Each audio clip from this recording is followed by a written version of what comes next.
Hello everyone, you are watching I space simplified. आज है 13 मार्च। 13 मार्च के शेड्यूल को हम लोग देखते हैं कि आखिर 13 मार्च में हम लोगों को क्या क्या हमारे शेड्यूल में पूरा करना है, ठीक है ना। और कल एक मेल आया जिसमें कह रहे थे सर आज शेड्यूल नहीं डाला। मैंने ऑलरेडी बता रखा है संडे को we will close the schedule and you will have to give a revision, thorough revision of the all the topics that we have already performed. लेकिन हाँ, एक काम कर सकते हैं, संडे को अगर हम लोग ब्रेक रखते हैं तो मैं अपने टेलीग्राम चैनल ISP सिंप्लीफाइड पे एक ऐसी टॉपिक डाल दिया करूँगा जो प्री रिवीजन कराएगा। जैसे मैं साइंस एंड टेक की एक कंप्लीट एक वीडियो रिवीजन आपको सजेस्ट कर सकता हूँ। तो ऐसे बहुत सारे टॉपिक्स हैं जो प्री रिवीजन के लिए मैं संडे को डाल सकता हूँ। तो उसके लिए आपको टेलीग्राम चैनल ISP सिंप्लीफाइड में जुड़ना पड़ेगा।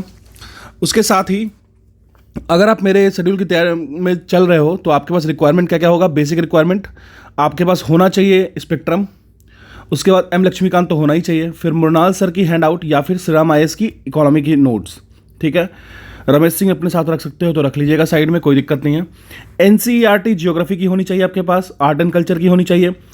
एंशिएंट एंड मेडाइवल या तो तमिलनाडु बुक की यूज़ कर लो आप, नहीं तो आप ओल्ड NCERT यूज़ कर सकते हो फॉर दिस। तमिलनाडु बुक भी यूज़ करोगे, काफ़ी अच्छी है, काफ़ी कंबाइंड वे में, काफ़ी मतलब समझो एकदम छोटे से फॉर्मेट में लिखा है लेकिन बहुत अच्छा बुक है, ठीक है ना। और आपके पास द हिंदू पेपर डेली आनी चाहिए, नहीं तो आप डिजिटल वे में यूज़ करते हो तो ठीक है, अच्छी बात है, आप यूज कर सकते हो, there is no issue in that. लेकिन हाँ, अगर आपके पास पेपर रहेगी तो वो काफ़ी अच्छा रहेगा, ठीक है ना। चलिए अब आगे मूव करते हैं। हमारा आज का शेड्यूल, आज जो जिस फेमस पर्सनालिटी को हम लोगों ने लिया है वो है राजा राम मोहन रॉय जी। एक काम करना है, देखिए आप एक पतली सी सीट रखिएगा, पतली सी कॉपी, उसमें जो भी पर्सनालिटी मैं देता हूँ ना उसके बारे में बहुत सारी, जैसे अगर आप उसको कैसे पढ़ना है तो राजा राम मोहन रॉय लिखना है /UPSC लिख के सर्च करना है, तो वेरियस इंस्टीट्यूशंस के बहुत सारे टॉपिक्स से राजा राम मोहन रॉय के बारे में आ जाएगा। उसमें से जो उनके कोर फैक्ट्स हैं ना, मैं ये नहीं कह रहा हूँ कि आप तो ऑलरेडी हिस्ट्री में पढ़ रखे हो, लेकिन मैं इसके थ्रू ये करवाना चाह रहा हूँ कि कुछ फेमस पर्सनालिटीज आपके होने चाहिए जिसको आप आराम से मेंस में इंटरव्यू में, ठीक है ना, यूज कर सकते हो और कहीं पे भी कोट अनकोट कर सकते हो। तो इसको आपके पास रहना जरूरी है। तो मैं जो बोल रहा हूँ, कल मैंने आपको नेहरू के सोशलिज्म पे दिया था शायद पिछली बार, तो आप आज राजा राम मोहन रॉय पे लिखो। और राजा राम मोहन रॉय पे लिखने के बाद मैं ये नहीं कह रहा हूँ कंप्लीट लिखो, फैक्ट्स लिखो। उसके बाद उनकी आइडियाज़ को आप कैसे इनकलकेट कर सकते हो अभी के एडमिनिस्ट्रेटिव रिफॉर्म्स में, अभी कैसे आपको राजा राम मोहन रॉय हेल्प कर सकते हैं, इसका ख्याल रखना है। आज कमेंट सेक्शन में आप मुझे एक बात बता दो कि आप UPSC के साथ साथ कौन सी प्रिपरेशन कर रहे हो। अगर नहीं भी UPSC कर रहे हो तो आप किस चीज़ के वो हो, कैंडिडेट हो, UP PCS के हो, MP PCS के हो, या फिर BPSC के हो या फिर किसी भी स्टेट PCS को हो, तो मैं उसको उस तरीके से मोल्ड करूंगा। अभी तो फिलहाल जो हमारा चल रहा है कोर चल रहा है, वो सबके लिए बराबर है, सबके लिए। लेकिन फिर मैं देखूंगा कितने स्टूडेंट्स कहाँ किस बैकग्राउंड के हैं, उसके बाद मैं उनके लिए कुछ जैसे मैं एक दिन का शेड्यूल आना उसमें छोटा सा मोड में डाल दूंगा, जैसे MP PCS कैंडिडेट के लिए, UP PCS कैंडिडेट के लिए, BPSC कैंडिडेट के लिए। तो आपको इस तरीके से मैं फॉर्मेट में कर दूंगा, तो आपको उसके लिए सोचना नहीं है। बेसिकली अभी तक जो भी चल रहा है और आगे भी तक जो भी चलते रहेगा वो सारे PCS aspirant as well as UPSC aspirants को फॉलो कर सकते हैं, ठीक है ना। फिर हम लोग चलते हैं इंडियन इकोनॉमी की तरफ। इंडियन इकोनॉमी की तरफ हम लोगों ने देखिए NPCI MDR merchant discount rate, digital payments regulating bodies को किया था, ठीक है ना। एक मिनट, हाँ, डिजिटल पेमेंट रेगुलेटिंग बॉडीज़ को किया था। उसके बाद कुछ payment settlement system in India है जो 2019 से 2023 तक चलते आया है, उसको हम लोग देखे थे। फिर क्रिप्टो करेंसी पे कुछ डील हुआ था। अगर आप इसको नहीं किए हो ना तो ये आपको 2 घंटा लगेगा। मृणाल सर के हैंड आउट में पिलर 1 में दे रखा है, आप इसको तेज़ी से करो। सबसे पहला काम आज यही करना, ठीक है ना। उसके बाद एक काम करना, आज हम लोग शुरू करेंगे पिलर 1A2। आज हम लोग शुरू करने वाले हैं पिलर 1A2, जिसमें आता है money demand and supply creation. कौन सा आता है? Money demand and supply creation आता है। अब देखिए ये टॉपिक जो है ना बहुत इंपॉर्टेंट है। यहाँ से आप अब अपने आप को हल्के में नहीं ले सकते हो, इस टॉपिक्स को हल्के में नहीं ले। अगर आपको करना है तो आप एकदम सीरियसली करो, बहुत फ़ायदा होने वाला है। जैसे मान लीजिए इसमें पहला टॉपिक है आपको demand and supply of money, जिसको हम लोग लिक्विडिटी ऑफ मनी कहते हैं, ठीक है ना। अगर आप मार्केट में 1 किलो सोना लेके जा रहे हो, मान लीजिए 2 kg तेल खरीदने के लिए, तो वो कैसे देगा? तो वो तो लिक्विड हुआ नहीं ना, वो तो फंस गया।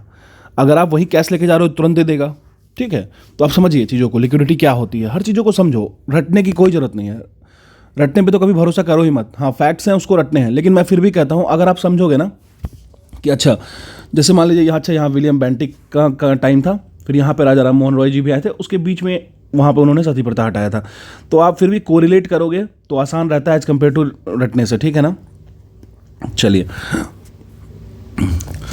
अब देखिए, इससे पहले वाले जो टॉपिक थे ना इंडियन इकोनॉमी में, ये तो ऑलरेडी हम लोग कर रखे हैं, लेकिन हाँ अगर आप अगर नहीं कर रखे हो तो इस पूरी टॉपिक को, मनी वाले टॉपिक में आपको 1.5 या 1 घंटे 2 घंटे लगेंगे। आप बस मुश्किल से 10 से 12 पेजेस होंगे सर के हैंडआउट में, आप इसको तेज़ी से पढ़ना। हैंडआउट ऑलरेडी मैंने अपने टेलीग्राम चैनल पर डाल रखा है, वो PCB 7 post corona batch 7 batch का है, आप उसको देख सकते हो। और साथ में ही इसको करने के बाद आज आप इसको स्टार्ट कर ही देना, क्योंकि इसको तो एक तरीके से रिवाइज करोगे, क्योंकि ऑलरेडी मैंने दे रखा था। तो money demand and supply creation में demand and supply of money, liquidity of money को समझेंगे, किस तरीके से डिमांड पे सप्लाई एंड सप्लाई से इफेक्ट होता है डिमांड। उसी तरीके से मेजर्स ऑफ मनी सप्लाई, आखिर मनी सप्लाई का मेजर्स क्या क्या है। फिर एक होता है money multipliers M0, M1, M2, M3, ये एक बॉक्स होता है, सर ने बहुत अच्छे से बताया है। मैं ये होप करता हूँ कि आपके पास इनकी लेक्चर्स कहीं ना कहीं से होगी, नहीं होगी तो यूट्यूब पे सर की मृणाल पटेल सर की यूट्यूब चैनल है, उस पर आप पहले की वीडियो भी देख सकते हो इसको। ठीक है ना। फिर हम लोग चलते हैं अपने IR सेगमेंट पे। देखिए हम लोग का IR लगभग मिड से ज़्यादा आगे निकल चुका है। चलिए तो फिर स्टार्ट करेंगे COP 26 एंड COP 27। अब आप बोलोगे COP 26 क्यों? क्योंकि COP 26 में से बहुत सारे डिसीजंस लिए गए क्लाइमेट एक्शन को लेकर के, जिसको जानना आपको बहुत ज़रूरत है। तो COP 26 COP 27 अपने IR वाले नोट्स में डाल लीजिएगा आप। अगर डाल रखे हो तो अच्छी बात है, उसको पढ़ लीजिएगा ढंग से। नहीं डाले हो तो एक बार प्लीज़ इसको डाल लेना, COP 26 COP 27। उसके बाद इंडिया और UAE के रिलेशन को हम लोग एक नज़र से देखेंगे, कैसे UAE इंडिया पे रिलाई करता है, इंडिया कैसे UAE पे रिलाई कर रहा है, आखिर किस चीज़ का एक्सपोर्ट करता है, किस चीज़ का इंपोर्ट करता है, UAE के लिए इंडिया का रिलेशन क्या है, इंडिया के लिए UAE का रिलेशन क्या है, और कितना मैटर करता है, इस चीज़ को जान के एक पेज में सीट बना लेना है हमें। ठीक है। फिर आते हैं आज के मिस्क टॉपिक में। तो मिस्क वाले टॉपिक में मैंने आपको जेंडर गैप रिपोर्ट को लिया है। ठीक है ना। पिछले बार हम लोगों ने HDI और मल्टी डिमेंशनल पॉवर्टी इंडेक्स को देखा था, आज मैं सिर्फ एक डाला हूँ जेंडर गैप रिपोर्ट को। देखिए मिस्क मैं क्यों देता हूँ ना, क्योंकि अगर आप इसको साइड बाय साइड प्रिपेयर करते चलोगे ना, तो आपके लिए एक अंडरस्टैंडिंग बेसिक क्लियर होते चल जाएगा कि अच्छा ये रिपोर्ट्स अगर एग्जाम में आ जाए तो आपको लगेगा नहीं कि ये कहाँ से आ गया। ठीक है। फिर साइंस एंड टेक वाले पोर्शन में cyber security using science and tech. ठीक है। मेरे ऑफिस में एक भैया काम करते थे, कल उनके भाई को क्या हुआ था मैं बताता हूँ आपको। उनके भाई को एक कॉल आता है, उनका भाई का एक लैब है। ठीक है। तो लैब में काम करते हैं उनके भाई, शायद झारखंड के हैं वो। तो उनका भाई के पास एक आदमी आया, बोला मैं फ़ौज से हूँ। ठीक है। I am an army brat. उसके बाद क्या कहा कि मुझे कुछ पैसे ट्रांसफ़र कराने हैं और वैसे जगह से ट्रांसफ़र कराने हैं जिसमें पैसे ज़्यादा हों। तो पहली बात तो उनका भाई इनोसेंट था, नो डाउट इन दैट। मतलब अब लोग उतनी ज़्यादा चीज़ों को समझ नहीं पाते हैं। उन्होंने अपने भाई को कॉल लगाया और भाई ने क्या किया, कॉल उठा के OTP ये सब शेयर कर दिया, उनके 1 लाख के आसपास चले गए। तो मेरा ये मानना है ना कि साइबर सिक्योरिटी इज़ एक ऐसा चीज़ नहीं है जिसको सिर्फ और सिर्फ UPSC के एस्पिरेंट और PCS के एस्पिरेंट भी जाने हैं। ठीक है ना। इसको मेरे को लगता है ना कि पंचायत लेवल तक ले जाना चाहिए। इसको गाँव के हर एक आदमी को इंट्रोड्यूस कराना चाहिए, इंडिया के कोने कोने में इंट्रोड्यूस कराना चाहिए कि ऐसा हो रहा है और बहुत ही वर्स्ट तरीके से हो रहा है। जामतारा तो आपको याद होगा ना। तो आपको आज तैयार करना है साइबर सिक्योरिटी यूजिंग SNT, और आप इसको प्लीज़ कर लेना और अच्छे से कर लेना। अच्छे से कहने का क्या मतलब हुआ कि आप इसके नोट्स को वेल कोर में प्रिपेयर करके रख सकते हो। फिर हम लोग CSAT वाले पोर्शन पे करते हैं। CSAT वाला पोर्शन हमारा ऑलरेडी चल रहा है। देखिए आज की टॉपिक है ना परम्यूटेशन एंड कॉम्बिनेशन है। हो सकता है ये टॉपिक आपको थोड़ा सा परेशान करे। अगर परेशान करेगा तो 1-2 वीडियो देख लेना कहीं से। अगर बहुत हेक्टिक लगेगा तो सिर्फ आप इसको एक बार समझ लेना। समझने से और कुछ फॉर्मूलेज होते हैं। ठीक है ना। NCR PCR, आप बस एक बार इसके फॉर्मूले समझ लेना, कैसे से कॉम्बिनेशंस लेते हैं, कैसे हम लोग परम्यूटेशन कहाँ यूज़ करते हैं, कॉम्बिनेशंस कहाँ यूज़ करते हैं, बस इतना समझ लेना। ठीक है। फिर चलते हैं हम लोग करंट अफेयर वाले सेगमेंट पे। करंट अफेयर्स वाले सेगमेंट में आज हम लोगों ने डेली करंट अफेयर के सेगमेंट को रखा है, ऑलरेडी हर दिन का चलता है। द हिंदू या इंडियन एक्सप्रेस के एडिटोरियल्स को देखना है आपको।